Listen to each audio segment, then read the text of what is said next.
Hi, welcome again. If this is a second or third time, hi, welcome to my YouTube channel. My name is Bola Tito. Well, people call me Tito Idakula, and this is my Lighthouse TV. I share all things about faith, my motherhood journey, life in general, and how I navigate faith through different phases of my life.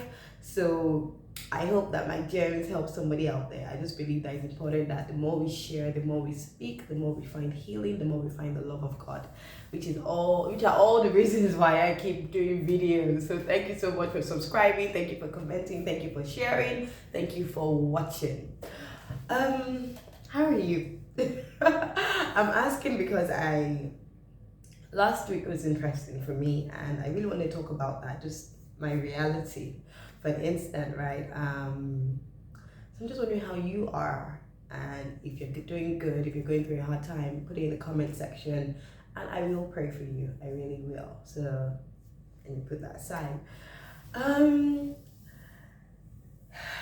Okay, so I think it's a good time to tell you guys our relocation story because I think it's part of the full story, the full conversation I want to have today. So my husband and I moved to the UK in October last year, and we moved because honestly God told us to move. Not only did God say move to the UK, He told us to move to Cambridge, and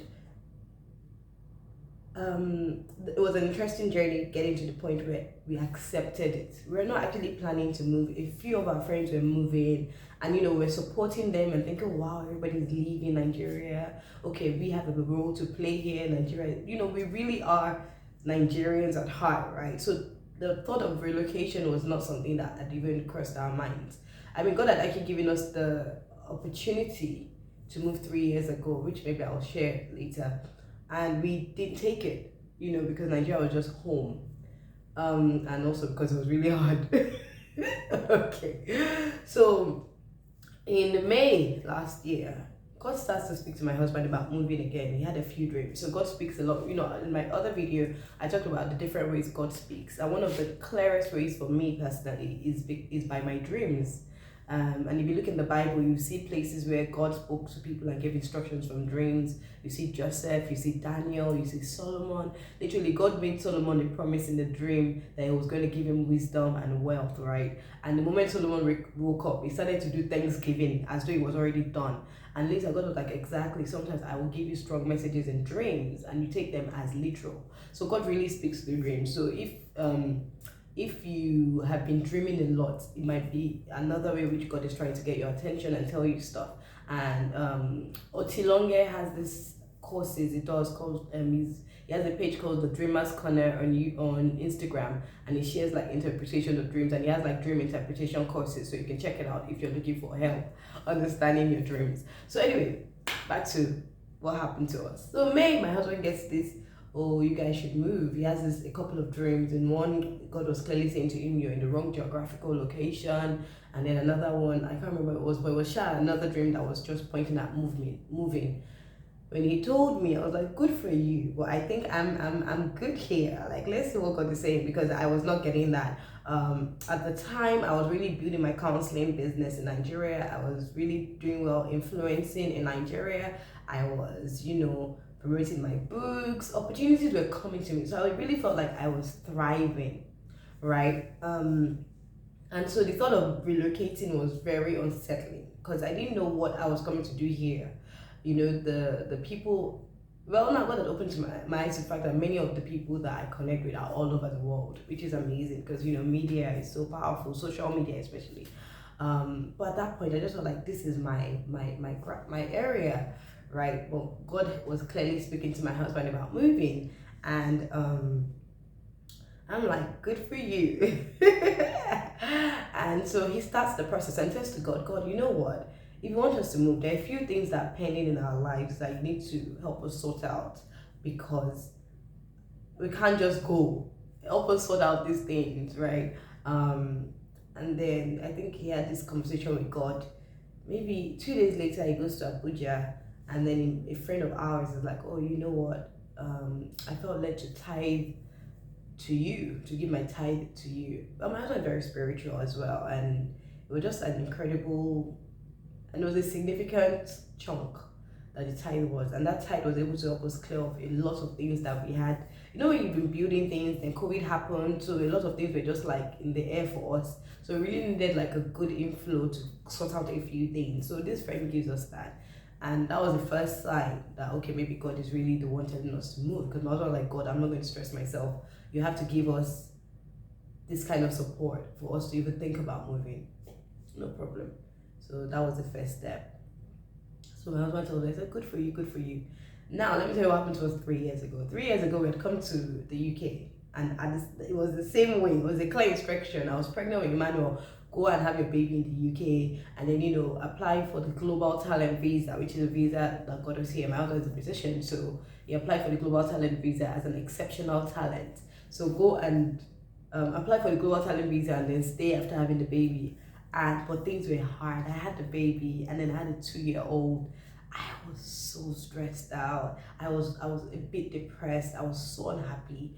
You know, I literally was saying some crazy stuff. I was really, really miserable. And so I said to my husband, I can't stay here. I need to go home. And I think looking at how much we've grown in the past 3 years, I think we didn't have the faith we needed at that point. Right? I think I was so distracted by all the things I was saying, all the things I was feeling, that I wasn't even able to trust God that when He said stay here, that I was going to take care of us. So I just allowed what I saw, what I did not see, what I felt, what I didn't feel to determine the decision, not necessarily what God was saying. And have I regretted it? Honestly, yes. I wish that we had done it 3 years ago, because everything I was rushing to, I mean, my career was going well in Nigeria, but I think if we had stayed 3 years ago, maybe it would have still been kind of like the same progression. Do you know what I mean? Like the things I thought I had to do in Nigeria, I could have literally started if I stayed here, stayed back 3 years ago. So anyway, so back to the story. So when we came 3 years ago, we had a few things that we left hanging even here in the UK. Like the medical bill was so wild. A few things happened, so our bill was wild. So we had some bills pending. And you can't apply for visa if you're owing them money in the hospital. They won't give you, in case you are trying that. Let me just tell you. And I guess that was also the crazy thing that God was saying, have the baby in the UK, knowing that we will not get residency or passport for the baby, nothing. So everybody was saying, this is crazy. I'm like, I know, but this is where I know God is telling us to go. So I felt safe enough to go, but I did not feel safe enough in God to stay. Right? And you know, God is merciful. That's all I'm going to say, which is also very important. That when I said it in my other video, when you hear God, also be prepared to obey. Don't just say I want to hear God, and when God is telling you to do something, you're like, I'm not sure. Okay, so we had a few UK sterling bills waiting for us here, and I kind of like left it aside because you know, when I'm ready. So when God started saying it's time to move, I'm like, God, nobody's going to give me visa. You know that bill is still there. I mean, we had paid some of it, but there was still some remaining, and COVID really did a number on us, on our family, financially as well. It was really a tough time. And so I reach out to anybody that is going through a tough time. Trust me, I've been there, and God is just faithful even in those seasons. So once again, somebody comes to us, blah blah blah. Literally, these things were divine. Gives us this amount of money. From that money, we're able to like sort out that bill, sort out a few significant things. So it was almost like God was like, okay, the things we are worried about, they've been cleared. What's your next excuse? But I was still not fully committed. So my husband started the process of applying for his global talent visa, you know, and he got like his endorsement in like 2 weeks. You can do it if you're in tech as well. It's also a visa that they give for people in tech and the performing arts, musicians, I think the sciences as well. You can research it. If God is laying this on your heart, please don't do it if God did not say you should do it. So he got his endorsement as an exceptional talent, like within 2 weeks of application, like super fast, right? Which was another testimony. So once again, God is like, okay, now I've given you the clear route. And when you get a global talent visa, you're allowed to come to the UK and work here for 3 years. And then for him, he becomes a resident after 3 years. And then after 2 years, I think you can apply for your passport. So it's a quick route to becoming a UK citizen, if you know that's something that you want to consider.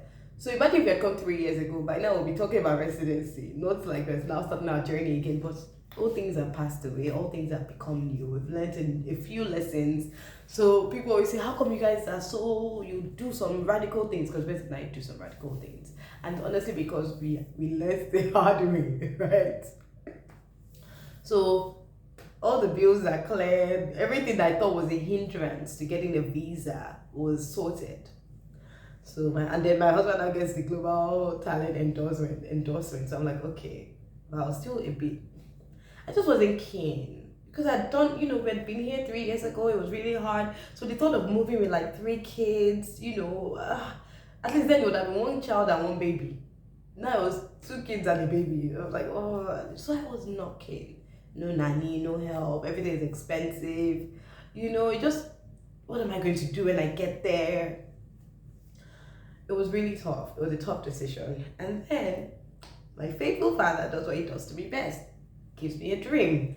Everybody always teases me that it's because I'm very chatty and I don't pay attention during the day, that God speaks to me through dreams. And they could be right. Whatever. So I have a dream, and in the dream I'm trying to talk to some people. I'm trying to get their attention. I'm really talking. And these people are not paying attention to me, and these people are like family, right? They were not paying attention to me, and I was really trying. And then a lady comes. She's a woman that, she's been very pivotal in us making certain decisions. She always comes with a word when God wants to be loud to us. So as I'm trying to get people's attention and talk to them, this woman comes to me and she stands beside me and she goes, they'll continue to ignore you until you leave. I'm like, what? In fact, in the dream, I was in my father's house, right? Which literally is what Nigeria was for me, right? My safe space, so that's where it was. And they were like, they'll continue to ignore you until you leave. That was all I needed, ladies and gentlemen. I didn't know what we'll come and do here. I didn't know how we were going to get here. But the moment I had that dream, I'm like, you know what? Time to wake up and align myself with what God is saying. So I told my husband, I'm sorry, I've been so passive. Okay, let's do this. What do I need to do? And everything just started aligning.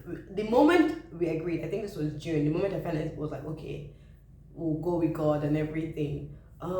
By July, we're already telling people we're leaving. Well, we're already telling people, but we're not making plans to be in Nigeria for the long term, because we also were very clear that we're meant to leave by September. We had a few issues with accommodation then, our house then, so we knew that we had to leave by September. Things were just happening, so we're like, okay. And then my husband will have dreams about September, about moving in September and everything. So we knew that we didn't have much time. So from May to September was all the time we had to get ready to leave. The other thing, I don't call it crazy, but the other thing that God then said was, don't sell anything. Now, in January, my husband just felt led to give away our car, right? We only had 1 car at the time because we only had 1 car. So we gave away our car. And we didn't even know where we were going to get another car from.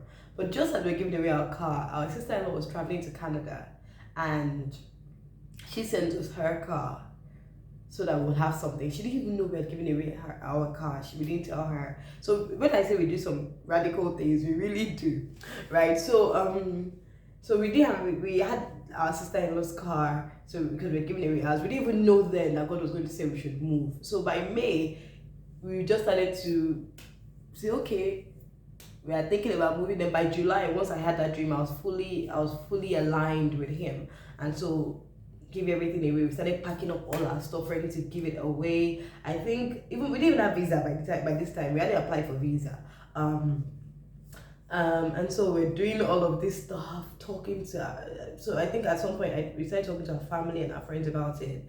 The people that were really, really close to us, about what God was saying.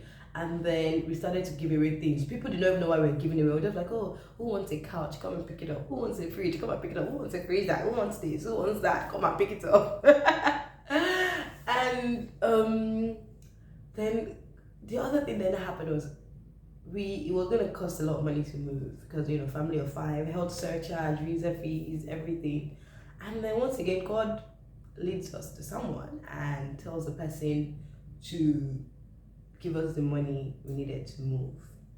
So that was now another angle again of, okay, Lord. Then when we're praying, I was like, God, where are we going to live? Where should we move to? He says, Cambridge. I'm like, Cambridge. In fact, how Cambridge happened is another story for another day. But it was again another dream, and then somebody confirmed it. So somehow we knew we were going to Cambridge. We didn't have family in Cambridge. We didn't know anybody in Cambridge except one person. And we're like, okay, God said Cambridge, no problem. So we're doing everything that God had said we should do. I'm trying to round up that story, but it was a crazy move. Gave everything away. We didn't get our visa till about a week before we left. And we left first week of October. So even though it was meant to be September, we did a few things where God told us to do something and we hesitated, and that kind of like drew out the time. So you know that kind of thing where you're like, oh, if I'd responded sooner, things would not have happened like this. Things would have happened sooner. So anyway, by first week of October, we really were in the UK. Getting a house was another stress because we didn't have any ties. They do their background checks, which is stressful. I mean, I'm sure other people have talked about it. Maybe I'll talk about that another time. They do background checks that take forever, and then you don't have an account here, you don't have anything. So it was just, Anyway, we eventually moved. We eventually get to Cambridge. We've been feeling, okay, the kids are in school, they're settled. 7 is not in school yet, so she's usually at home with me. So when you see me doing all this work I'm doing, running our mom's community, counseling still my Nigerian clients, doing social media, influencing, writing, it takes a lot of work, a lot of commitment. Doing this video takes a lot of commitment. So please subscribe, tell people. And so we've been settling in. God has led us to a nice church. We've been building community. We've been making friends. But then, this is where I really want to go to. Last week, I just felt low. Very low. Very, very low. It just looked like, what's next? Because it's been harder to maintain the way I work here compared to how I worked in Nigeria. So I was like, God, what's next? Because I can't, this is not sustainable. Like normally, if I have one client in Nigeria that's paying me for counseling, it's usually worth it. But here with the exchange rate, if you pay me in Naira, it's just like, what's the point? Like an hour of my time, I don't have that much to give anymore. And I just was feeling a bit low as well. Like even when they pay me for influencing, it's still very helpful. But in the grand scheme of things, it feels like, what's the point? So I just noticed that I was giving everybody an attitude. My temper was short. That's the other thing. Moms, if you find that you're cranky with your kids or with your partner, your husband, if you find that your fuse is short, you should probably go check within. It's not them, it's you. So I was like, okay, what's the problem with you? I sat myself like, what's the problem? And I realized I just felt unsettled. 6 months in and I started to feel really unsettled. I'm like, God, what's the plan? We're here now, we've done everything, but you've still not fully told us why here, what the plan is, what's the mission, what's the vision, what are we supposed to be doing here? And so I just kind of started to feel frustrated. I started to question everything. Was it in my mind? Did I assume it? I didn't want to be here. So just feeling really low. And I don't know if anybody has been there where you just feel uncertain about life, where you feel like, there's a next step, but you don't know what it is. You know that God is saying something, but you're not sure what, or you're sure what, but you don't know how.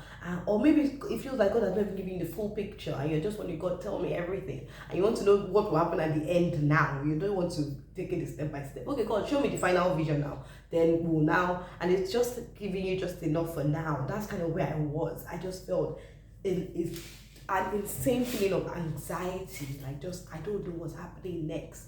And I'm just saying this because sometimes we come on here and we're giving words of encouragement and everything, but we all go through this battle. Honestly, we all do on different levels, right? So even though we come and give, just know that we're all on a journey. But I think for me, I want to share some things that really helped. And another thing I learned, look, the devil is like a roaring lion looking for what to devour. And it starts with your mind. It starts placing ideas and thoughts in your mind that make you question and doubt God, right? And that's why, when the Bible says you don't have spirit of fear, but of power, of love, and of a sound mind. Because if it can make you anxious, it will make you afraid. Anxiety and fear go together. When you're anxious about something, it's probably because you're afraid that something might happen or not happen. So, I started to feel really anxious. And so I was like, okay, I realized I'm feeling unsettled. So for me, number one, when you're feeling this way, please speak to someone. don't hold those negative thoughts in, because half of those things they're exaggerated in our minds. It's the moment you start talking to someone, you're like, okay, wait, no, this is a bit dramatic, Tito. It's not that bad, you know. So I started to talk to my husband. I said, I feel like this, I'm not sure. Am I making the right decisions? God has told me to do some things, I've not done them. I'm feeling guilty. Maybe that's why God is not allowing me to do this, because He's punishing me. If you watched all my videos, you know that this sounds so contradictory to everything I've taught, but I was saying these words. I was saying them, and I was just like, but you know, as I was saying them, they just became less.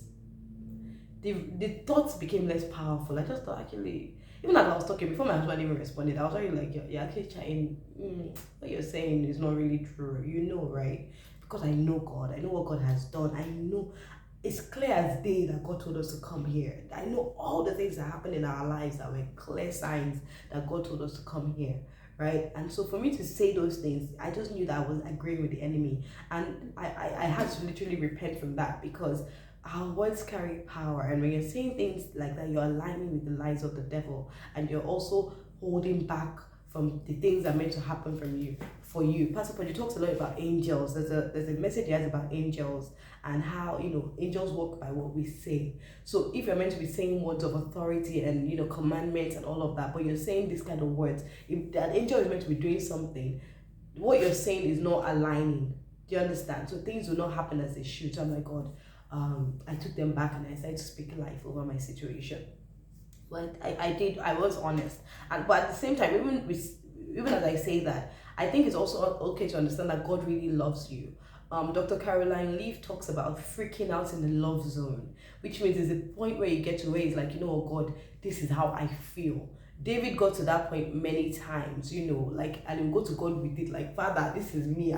Even Jesus Christ, Father, why have you forsaken me? There's a place where you freak out in the love zone, because you understand that even no matter what is happening there, if whatever, God is still more merciful than even your feelings, right? So I allowed myself to freak out in the love zone. And it was in that freaking out in the love zone that I think a lot of light also came for me. So in talking to my husband, I just realized that maybe I'm only looking at the negative stuff. So that was the first thing for me. So if you're going through a hard time, if you're feeling anxious, please find someone to talk to. Talk to a counselor, talk to a friend, talk to someone you trust, someone that doesn't judge you. And I'm grateful for my husband, because he does not judge me. He is the most supportive, amazing partner, husband ever. And I know that I can literally share anything with him, and he listens, and, you know, he is very open and honest with me. So that was the first thing, just talking about it and everything. The moment I did, I felt a weight lift off me. The second thing was now then to start looking at it and thinking, God, I'm in God's hands, right? And so I started to look at everything else that God has done up to this point that showed me that I'm in God's hands. I started to be grateful for the friends He connected us with, for the fact that we found a house quite quickly compared to many people, because referencing is such an issue. Like, friends of ours have been here for months now, and they're still struggling with the referencing issues.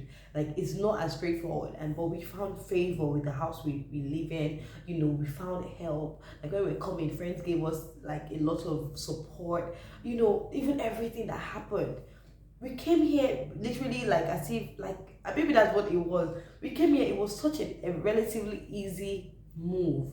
And I guess now I'm in the place where it's like, oh, okay, so what's next? I almost want to take over from God, right? Like, God, you got us here so far. Okay, now my turn. What am I supposed to be doing? And then I had to relax and be like, I'm in God's hands.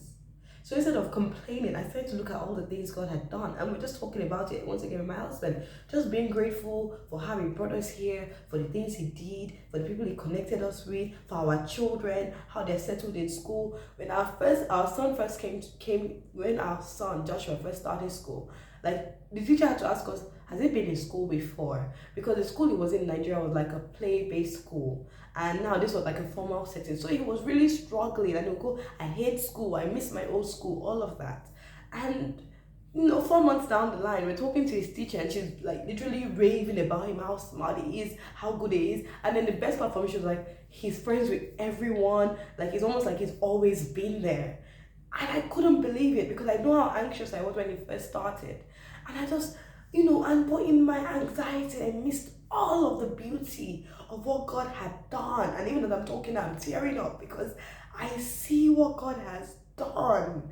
I see, even as I'm here, people have still paid me for work in Nigeria, for influencing, they've not like just been like, oh, she's there. So, opportunities are still coming to me. I'm still being able to like run the community I have. We still organized an amazing event for women that have lost kids last week. I have people helping me, even in Nigeria. And so it just feels ridiculous that I could be so sad because I was uncertain, and that allowed me to miss all the beautiful things God was doing. And for whoever is watching, I pray that no matter how bad things get, I pray that you will take a moment to just look around you for one good thing that God has done in your life. And if that's all you're going to thank God for, that's enough. I promise you it's enough, because from one there is more. The other day I made rice and stew for my kids. Rice and stew, guys, I'm not kidding. Joshua ate this thing and he was just like, oh, thank you, mommy, for this delicious food. You're the best mommy ever. Oh, mommy, you're amazing. From rice and stew. But you see the way my head was swelling, I was so happy just for him to appreciate. I would have given him the food anyway. Do you understand? But just his appreciation just did something to me. And I think it's the same way with God. Like, if it's one thing you're thanking God for every single day, please do it, because it's more than enough. If he did that one thing, he will do the 20 others. He is doing it. And don't let the enemy make you so focused on all the things that are not working that you miss God. Right? And so for me, as we talked, I just like seen everything God had done, and everything came back, and I was just like, oh God, I am so sorry. Thank you, Father. Thank you, Father. And the gratitude in me just rose up, and it changed everything. And I didn't feel so helpless anymore. I didn't feel so unsettled. I knew that I will have clarity. And also, I think because I had been feeling so anxious, I took my daughter for a walk, and I didn't take my phone. I just wanted to be present with her, and it was just a beautiful experience where you're not distracted by your phone. I got to see her, I got to hear her, I got to connect with her, because normally I'm always like, there's other things to do, I'm wasting time, but I got to just be with her. And I was thinking about it, and God said, you've not had that with me in a while. Like, you're present with me, but Tito, you're not present because you're constantly distracted. Your mind is wandering, you're thinking over all kinds of stuff. And so that was the next thing I had to do. I had to get present with God. Switched off my phone for days. Switched off my phone, didn't talk to anybody. I used my laptop for music, and I would just stay in a room just with God. At first it was a bit awkward because I had stuff on my mind. But with time, I just continued to stay. Yesterday we started Bible study. If you want to join us for Bible study, maybe I'll put the link on the comment on my thing in the captions. And before Bible study, I've been fasting, right? And I just spent time with God. Literally, my husband has come and reminded me that Bible study is about to start, and I was fasting. I was even hungry.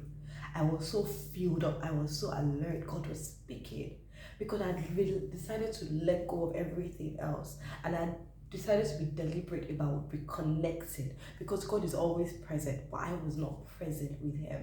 So I started opening myself up again, and it's been the most beautiful thing. So that's the third thing, like literally be deliberate about reconnecting with God. Whatever is bothering you, write it down in your journal. Tell him, God, this is how I feel. Help me. Like the man in the book of Luke that said, help my unbelief, help my my anxiety, help my fears, help my doubts. Lord, help me. I remember that video of Dr. Benson in that house, where he says, Lord, help me.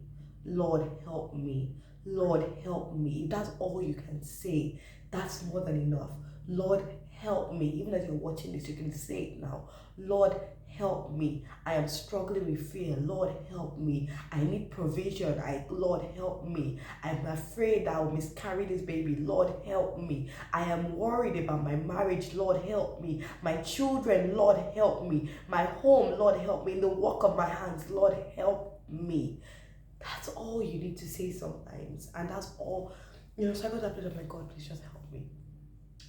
And so that was another thing that really helps, just being vulnerable and open, and also working on being present, not physically present, but mentally, emotionally, spiritually present with God. it really did something to me. Going back to his word, reading his promises, affirming them, speaking them, confessing them, And then the other thing was, I really just tried to enjoy my life and enjoy my kids, not see them as a distraction, not see them as a waste of time sometimes, because I think there are other important things to do. People are doing things, I need to do things, and so I'm trying to rush past my time with them. I just picked up my phone. I wasn't looking at social media. I was still doing the stuff I needed to do, using my laptop when I needed to, but my phone, I just kind of put it aside. And that really helps. So maybe somebody needs to switch off their phones today. That might be a pro tip for you. You can take it. Yay, switch off your phone. Just some people are like, what? God forbid. But it really helps. And then, what was interesting? When we came to Cambridge, my husband went to the park, met a lady who invited him to share his story of moving on some radio station, a Catholic radio station called Radio Maria. As he's sharing the story on radio, it mentions me. So they're like, oh, your wife would be nice to have on. Let her come. So I go to the radio station, share my story. And guess what? From that, they have a women's show, right? That they do once a week or so, or once a month. I get an invitation to join the team for the women's show. So now I'm literally part of a radio station. And I'm literally sharing with other women. And it's just super cool. And that's something else I missed, So I say this again, that God is present, and in the last week I've been through it, and even as I speak, I don't know if I have 100% clarity, but at least I believe that I'm clear on one thing, which is that God is so present and He's perfecting everything, and He'll tell me every step, and I should not go ahead of Him, and all I need to do is walk with Him, and He'll tell me what to do. Jesus Christ, I only do what I heard my Father do. That's where I'm at, honestly, and I hope that I'll come back with even better news next time. But I just really wanted to share that relocation has been a journey of faith a lot, and I've seen God. Even when I thought I had seen God before, I've seen Him in this journey. The constant surprises, sending help when we need it, sending provision when we need it, sending protection. Like today, I was just in the bathroom and I said, I want to be spoiled today. I just wanted not to feel like mommy all the time. And then I saw a message from a friend on Instagram saying, oh, send me your account number. I just want to spoil you a little. And I thought, wow, God. And God is so faithful. And I really wanted to share this because I wanted you to know that everybody goes through tough times. And I wanted to just share from my experience some of the things that helped me. And just to sum it up, be vulnerable with God, be honest. You can freak out in the love zone, don't pretend. Number 2, be grateful, be grateful. Number 3, remain in the presence of God, because in His presence is where you find the fullness of joy. Honestly, that's the only place your peace would come from. I'm not present like just physically, but be present. Number 4, surround yourself with love. Look for things that make you happy. Do things that make you happy, even if not in a money way. Talk to loved ones, spend time with your family. Joy can be available, quite affordable as well. Number 5, just know that God loves you. Know that God loves you. He really does, and He's present with you. And I pray for you again, Lord. I pray for anybody dealing with anxiety today. I pray that your peace that passes understanding will be their portion. I pray that you give them joy that passes understanding. Father, oh Lord, that you will do something new in their lives, that they will understand that you're still their very present help in times of need, and that when they call you, you will answer. And that, Father, whatever you say they should do, they will obey you, and that they will not be afraid to obey everything you say to them. In Jesus' name, amen. Thank you so much for watching. Please remember to subscribe. Remember to share with someone. I love reading comments, so please share your comments as well. Ask me questions, share your thoughts. I appreciate you all. Thank you so much for watching, and I really hope this blessed you. Have a great day. Bye.